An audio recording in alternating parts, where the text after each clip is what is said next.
joran pancing dari bambu kuburan memberi hasil melimpah. Namun bayangan pocong selalu datang menagih.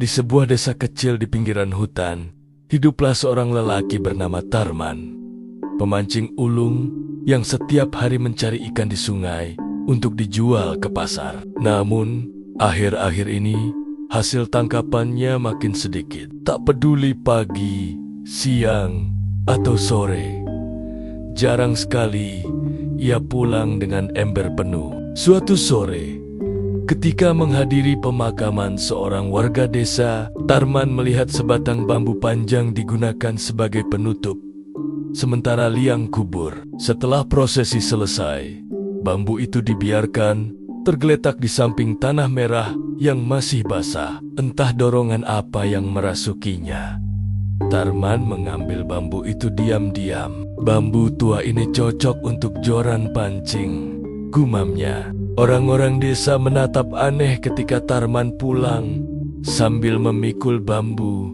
yang masih berlumuran tanah kubur. Namun ia tak peduli. Malam itu juga ia meraut bambu itu, memasang tali kail dan menjadikannya joran. Ketika malam tiba, Tarman membawa joran barunya ke sungai. Bulan separuh menggantung, suara tongkret dan jangkrik mendominasi malam. Dengan penuh keyakinan, ia melemparkan kail ke arus.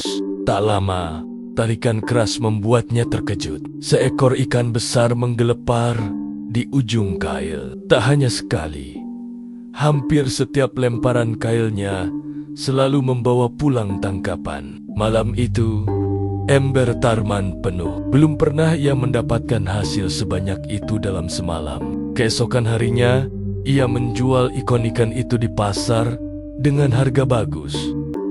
Joran ini sakti, pikirnya. Sejak saat itu, Tarman selalu memancing di malam hari hanya dengan joran bambu dari kuburan itu. Namun, keberuntungan besar selalu datang dengan harga yang tak murah.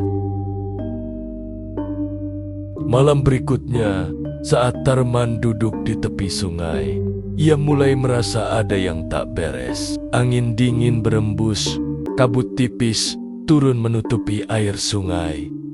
Sesekali terdengar suara duk, duk, seperti tanah yang jatuh dari gundukan kubur.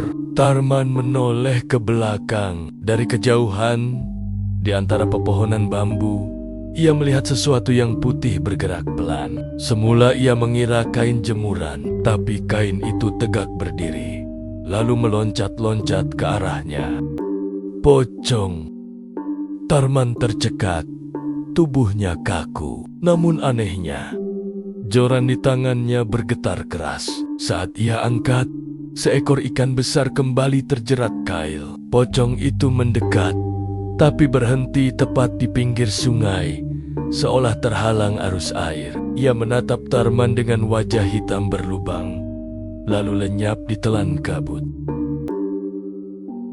Sejak malam itu, setiap kali Tarman memancing, pocong selalu datang. Kadang berdiri di seberang sungai, kadang muncul di balik pohon beringin. Kadang hanya terdengar suaranya, suara kain basah diseret di tanah. Tetapi Tarman semakin serakah. Ia tetap memancing, meski tubuhnya digigilkan ketakutan. Uang hasil jual ikan membuatnya tak bisa berhenti. Suatu malam, pocong itu muncul lebih dekat. Kali ini, ia berdiri tepat di belakang Tarman.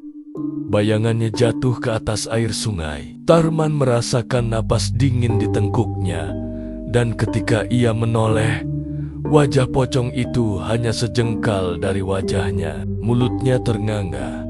Kembalikan, kembalikan. Tarman hampir pingsan, tapi kailnya kembali menarik ikan besar. Ia menggigil antara girang dan takut, hingga akhirnya berlari pulang sambil menyeret ember berisi ikan yang berloncatan. Gangguan pocong itu semakin parah. Ikan hasil tangkapan Tarman mulai berbau busuk meski baru saja ditangkap. Pelanggan di pasar mengeluh. Bahkan beberapa orang mendapati sisik ikan berubah jadi serpihan tanah merah.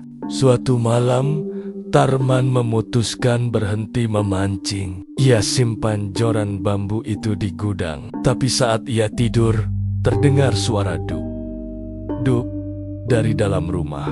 Ketika ia buka pintu, joran itu berdiri tegak sendiri, bersandar di dinding, basah kuyup penuh lumpur.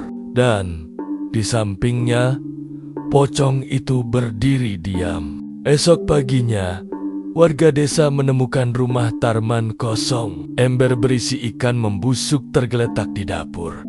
Dan joran bambu kuburan itu hilang entah kemana. Sejak hari itu, siapapun tak lagi berani memancing di sungai pada malam hari. Konon, orang-orang masih melihat pocong meloncat di tepi sungai, membawa joran bambu di tangannya, dan suara kail yang dilemparkan ke air masih terdengar di malam-malam tertentu.